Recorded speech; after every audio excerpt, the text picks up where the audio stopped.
60 seconds. That is the exact amount of time required to dismantle 1,000 years of tradition. We are not talking about a street brawl, and we are certainly not talking about a movie scene with choreographed kicks and polite pauses. We are talking about a collision of physics and philosophy that occurred in a room so quiet you could hear the traffic passing by outside, completely oblivious to the fact that martial arts history was being rewritten a few feet away. In that single minute, a hierarchy that had stood firm since the days of the Shaolin Temple didn't just crack, it shattered. But if you were standing in that room, looking at the two men facing off, you would have bet your life savings on the wrong outcome. On one side, you have the weight of history, the backing of the San Francisco Chinatown establishment, and the confidence of a man who plays by the rules. On the other side, you have a man who looks biologically incapable of surviving what is about to happen. He is 5'7". He weighs 135 pounds soaking wet. His wrists look fragile. To the untrained eye, he is a loudmouth kid about to be taught a very painful lesson in humility. But here is the detail that the history books often gloss over, and it is the only detail that matters. The observers in that room were looking at his size. They were looking at his reach. They were looking at his lack of mass. What they missed, what they couldn't possibly see because it had never been trained before, was a specific chain of neuromuscular triggers hidden under his shirt. They didn't know that for months, this man had been isolating a muscle group that fighters simply didn't use for striking. He wasn't preparing for a duel. He was engineering a human car crash. This is Oakland, California. It is late autumn 1964, and the doors are locked. Let's step into the room. It's 4175 Broadway. This isn't a pristine dojo with polished wood floors and respectful silence. It's a converted garage, and the atmosphere is suffocating. The first thing that hits you is the smell. It's a pungent mix of stale sweat, old canvas, and dit da jiao, that heavy herbal liniment used to treat bruises. The air is thick, humid, and heavy with the kind of tension that makes the hair on your arms stand up. The windows have been painted over. That is a crucial detail. Paint slathered thick over the glass, turning the California daylight into a murky, yellowish gloom. This was done on purpose. This school wasn't just private, it was a fortress against prying eyes. Inside, the only light comes from harsh overhead bulbs that cast long, sharp shadows against the concrete walls. Lining those walls are the heavy hitters of the local martial arts community. These aren't students. These are masters, traditionalists, men who view their art as a sacred inheritance that must be protected. They stand with their arms crossed, their faces grim. They aren't here to watch a sporting event. They are here as witnesses to an execution. They are waiting for order to be restored. And in the center of this hostile geometry stands Bruce Lee. At 24 years old, Bruce is already a problem. He is loud, he is arrogant, and worst of all, he is right. He has been openly criticizing the traditional methods, calling them dryland swimming, fancy movements that look good in a demonstration, but fall apart in a real fight. But his crime wasn't just his words. His crime was who he was teaching. For centuries, the secrets of Chinese martial arts were kept strictly within the community. It was an unwritten law, enforced by social pressure and, when necessary, physical intimidation. You do not teach the Guilo, the foreigners. You do not give the secrets to the white man, the black man, or anyone who isn't Chinese. Bruce didn't care. He looked at a student and saw a human being, not a race. If you wanted to learn, he would teach you. And that inclusive philosophy was about to get his legs broken. The challenge had arrived earlier that week in the form of an ornate scroll, delivered like a summons from an emperor. The language was flowery, but the ultimatum was brutal. Stop teaching non-Chinese students immediately, or fight our champion. If you lose, you close your school. You stop teaching. You vanish. It was a career death sentence, and today the executioner had arrived. Wong Jack Man is everything Bruce is not. He is the champion of the Northern Shaolin style. He is respected, stoic, and carries himself with the quiet dignity of a man who knows the entire community is behind him. He didn't come alone. He brought an entourage, a mix of supporters and enforcers who are currently filling the small studio, pressing in, making the space feel even smaller. Wong steps onto the mat. He moves with a fluid grace, his stance wide, his hands positioned perfectly, according to the forms he has practiced thousands of times. He represents structure. He represents the way things have always been done. He expects a formal exchange. He expects a bow. He expects a trial of skill, where points are scored and respect is maintained. Bruce is pacing like a caged panther. He is wearing simple black trousers and a white tank top that hangs loosely on his frame. He looks almost malnourished next to the solid presence of Wong. The observers exchange glances. You can see it in their eyes, the math they are doing in their heads. Mass equals force. Reach equals safety. They look at Bruce's narrow shoulders and they see a victim. But they are analyzing a machine they don't understand. What they don't see is the anatomy of the anomaly. For the past year, Bruce had become obsessed with a concept that didn't exist in traditional kung fu, the kinetic chain. He realized that punching with the arm is useless, punching with the shoulder is weak. To generate true power, the kind that stops a heart, you have to disconnect the limb from the torso and reconnect it to the ground.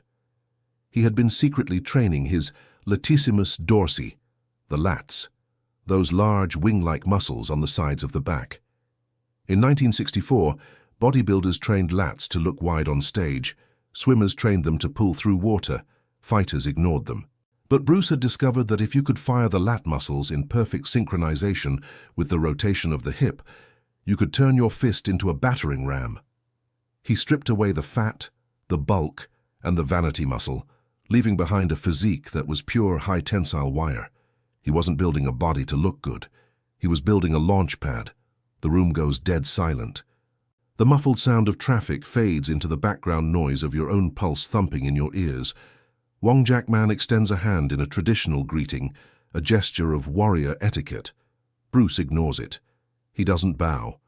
He drops into a stance that looks strange. His right hand forward, his chin tucked, his body coiled like a spring under tension. There is no tradition here.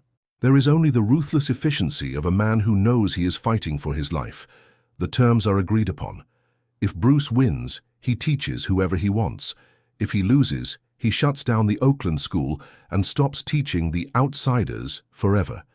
His livelihood, his passion, his entire identity is on the table. This is the moment the bet is locked. Wong waits for Bruce to approach, expecting the smaller man to try and bridge the gap, to come into his range where the Northern Styles long-range strikes can pick him apart. Wong is banking on the idea that Bruce has to work twice as hard to cover the distance. He is banking on the laws of conventional warfare. But Bruce isn't planning to bridge the gap, he is planning to erase it. The air in the room shifts. You can feel the oxygen get sucked out as Bruce takes a sudden, sharp inhale. His back expands, literally expands. Those lats he's been torturing in secret suddenly flare out, creating a cobra-like hood that makes his upper body look deceptively wide. It's a physiological warning sign, like a rattlesnake shaking its tail, but nobody in the room knows how to read it. They think it's posturing. They think it's a trick of the light. Wong shifts his weight, preparing to catch Bruce's first strike, parry it and counter. He has the counter move ready in his head. He has practiced it 10,000 times. He is ready for a punch. What comes at him is not a punch. Bruce explodes. He doesn't step, he launches. He covers the 8 feet between them in a fraction of a second that the human eye struggles to track. It's not a leap, it's a linear acceleration that defies the friction of the floor. And as he moves, that hidden muscle, the latissimus dorsi, contracts violently, linking his hip rotation directly to his knuckles without an ounce of energy leakage. He isn't throwing a hand at Wong. He is throwing the entire mass of the planet, channeled through his fist. The impact is sickening. It's not the dry smack of skin on skin, it's the wet, heavy thud of meat hitting bone. Wong Jackman, the champion, the favorite, the man with physics on his side, is lifted off his feet. His structure collapses instantly. The plan to parry and counter evaporates because you cannot parry a freight train. The room erupts into chaos. The masters against the wall gasp, their arms uncrossing in shock. The victim has just turned the predator into prey in the first 3 seconds. Wong stumbles back, his eyes wide, the breath knocked out of him. His worldview is dismantling in real time. He tries to regain his stance. tries to find the center line, but Bruce is already there. Bruce isn't fighting a duel, he is swarming. He is a blur of elbows, fists, and pressure. He is violating every rule of gentlemanly combat because he understands something they don't. In a real fight, the only rule is survival. But this is where things go wrong. Bruce is winning, yes, he is dominating, but he is also panicking. The adrenaline is dumping into his system too fast. He's winded. His strikes are landing, but they aren't finishing the job. He's hitting Wong in the back of the head as Wong turns to run. Yes, the challenger is actually turning away, trying to put distance between himself and this demon. The fight spills into the corners of the room. It's messy. It's ugly. Tables are shoved aside. The paint on the windows vibrates with the force of bodies slamming against the walls. Bruce is shouting, frantic, trying to pin Wong down, trying to force a submission. "Do you yield? Do you yield?" Bruce screams, his voice cracking with exertion. He has the power, he has the speed. But he realizes with a cold spike of fear in his gut that he doesn't have the endurance. He is burning out. The machine is overheating. The muscle no one trained is firing perfectly, but the engine driving it is sputtering. Wong is down. He's on the floor, pinned, unable to defend himself against the barrage. The fight has dissolved from a martial arts contest into a raw, desperate struggle for dominance. "I yield," Wong gasps. "I yield." Bruce steps back. His chest is heaving. He is drenched in sweat. His knuckles are swollen and his eyes are wild. He looks around the room. The masters are silent. The entourage is silent. The silence is heavy, but it's different now. It's not the silence of judgment. It's the silence of fear. Bruce Lee has won. The ultimatum is void. He can teach the world. But as he stands there, gasping for air, looking at his hands, Bruce doesn't feel like a winner. He feels like a failure. He looks at the clock on the wall. The entire altercation took less than 3 minutes. The physical dismantling took less than 60 seconds. But to Bruce, it felt like an eternity. He walks over to a small mirror in the corner of the studio. He looks at his reflection. He sees the victor. He sees the man who just beat the Chinatown hierarchy single-handedly. But he also sees a man who got winded. He sees a man who let the fight get messy. He sees a man whose perfect machine almost broke down. Most people would pop champagne. Most people would celebrate the victory of a lifetime. Bruce Lee looked at that mirror and saw a crisis. He realized that the anatomy he had built, the speed he had cultivated, and the lats he had isolated were not enough. He had won the battle for Oakland, but he had almost lost the war against himself.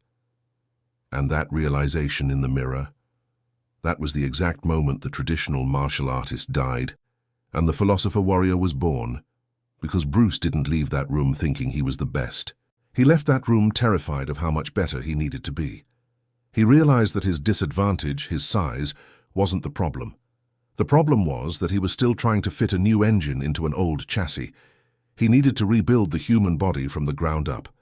But to do that, he would have to break the one rule that even he held sacred. He would have to destroy his own style to find the truth. That victory in Oakland didn't bring peace. It brought a fever. While the rest of the martial arts world went back to their forms and their lineage charts, Bruce retreated into a self-imposed exile of obsession. He realized that during those 3 minutes against Wong Jack Man, he had been dry land swimming. He was fit, yes. He was fast, yes. But he was inefficient. He had wasted energy. He had let his emotions drive the car. He took the traditional concept of training and threw it into the trash can. In the mid-1960s, martial artists did not lift weights. It was a common myth that heavy iron made you slow, muscle-bound, and stiff. They believed it ruined your chi. Bruce looked at the physics and realized that was nonsense. A stronger muscle is a faster muscle, provided you train it for explosion, not for show. He began ordering equipment that didn't exist in dojos: squat racks, bench presses, isometric machines. He started drinking raw protein shakes, blended hamburger meat, because he viewed food strictly as fuel for the engine. He ran 4 miles every morning at a pace that would kill a normal jogger. Then came home and skipped rope until his calves screamed. He was no longer a martial artist. He was becoming a scientist of human combat. He studied fencing to understand footwork. He studied boxing, Muhammad Ali specifically, to understand rhythm and head movement. He realized that the muscle wasn't just the lats or the biceps, it was the nervous system. It was the ability to fire a command from the brain to the fist with zero latency. He called this new approach Jeet Kune Do, the way of the intercepting fist. But it wasn't a style. It was the anti-style. It was the refusal to be trapped by patterns. Use only that which works, he wrote in his journals, and take it from any place you can find it. He was building the perfect weapon. And then, the universe decided to test the structural integrity of that weapon. August 13th, 1970, the day the dragon broke. Bruce is in his backyard, performing a routine exercise called Good Mornings, a weighted bend at the waist. He is carrying 125 pounds, which is nearly his own body weight. He hasn't warmed up properly. He is tired. He does 1 repetition, 2. And on the 3rd, a sickening snap echoes through his spine. He collapses. The pain is absolute. It is the kind of pain that turns your vision white. The doctors at UCLA Medical Center give him the diagnosis, and it sounds like a funeral dirge for his career. He has severely damaged the 4th sacral nerve. The verdict is clinical and cold. You will never do martial arts again. You will be lucky if you can walk without a cane. You are done. Imagine the irony. The man who spent years engineering his body to be the ultimate fighting machine is now trapped inside a broken casing. He is bedridden. He has to stare at the ceiling for 6 months. For a man whose entire existence is defined by motion, this is a fate worse than death. This is the 60 seconds loop opening up again. But this time the opponent isn't a master from Chinatown. It's gravity, it's biology, it's depression. Most men would have accepted the diagnosis. They would have taken the disability check, opened a small gift shop and told stories about the old days. But remember the premise. Bruce doesn't play by the rules of tradition, and he certainly doesn't play by the rules of medical prognostics. Lying in that bed, staring at the plaster, Bruce realized he couldn't train his body. So he decided to train the only muscle that wasn't paralyzed, his mind. He ordered books, philosophy, biomechanics, psychology, poetry. He wrote thousands of pages of notes. He dissected the nature of combat, not as a physical act, but as a mental one. He realized that the fight against Wong Jack Man was messy, not because he was weak, but because he was rigid. He had been trying to force a result. He wrote the famous words during this period, "Be water, my friend." Water can flow, or it can crash. Water takes the shape of the cup. Water is the ultimate efficiency because it never exerts force against resistance. It moves around it, through it, under it. He visualized his recovery. He mentally rehearsed his movements. And slowly, painfully, he began to move. He forced his body to heal through sheer force of will. He wrote a note to himself on a piece of stationery simply titled "Walk On." 6 months later, he walked out of that bedroom. He didn't use a cane. But the man who emerged wasn't the same man who went in. The arrogant street fighter from Oakland was gone. In his place was something far more dangerous. He was calmer. He was quieter. He moved with an economy of motion that was almost eerie. The injury had forced him to strip away every unnecessary movement because his back simply wouldn't tolerate it. The disadvantage had become the ultimate advantage. The injury forced him to perfect the efficiency he had been chasing all along. 3 years later, the world saw the result. Enter the Dragon. When you watch that film today, you aren't just watching an action movie. You are watching a documentary of a man's resurrection. Look at the scene in the Hall of Mirrors. Look at the speed of his hands. That isn't camera tricks. That is the neuromuscular chain he built in the garage in Oakland, refined by the agony of a broken back. He moves with a velocity that the cameras of 1973 could barely capture. There is a famous story that the cameramen had to ask him to slow down because at regular speed he looked like a blur on the film. He was literally too fast for the technology of his time. He had won. He had proven that size doesn't matter, that tradition is a guide but not a jailer, and that the human will can override mechanical failure. But the story doesn't end with a movie premiere. It ends with the empty space he left behind. Bruce Lee died tragically young, just weeks before the release of his masterpiece. An allergic reaction to a painkiller, a tiny chemical imbalance, did what no fighter could ever do. But in a way, his death sealed the lesson. It proved that the vessel is temporary. The body, no matter how perfectly engineered, is fragile. It breaks, it ages, it dies. But the idea, the philosophy, that is bulletproof. The muscle he really trained, the one that nobody else was watching in that cramped studio in Oakland, was his adaptability.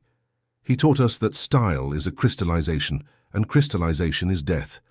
To survive, you must be fluid. So here we are, decades later, staring into our own mirrors. We all have an Oakland garage.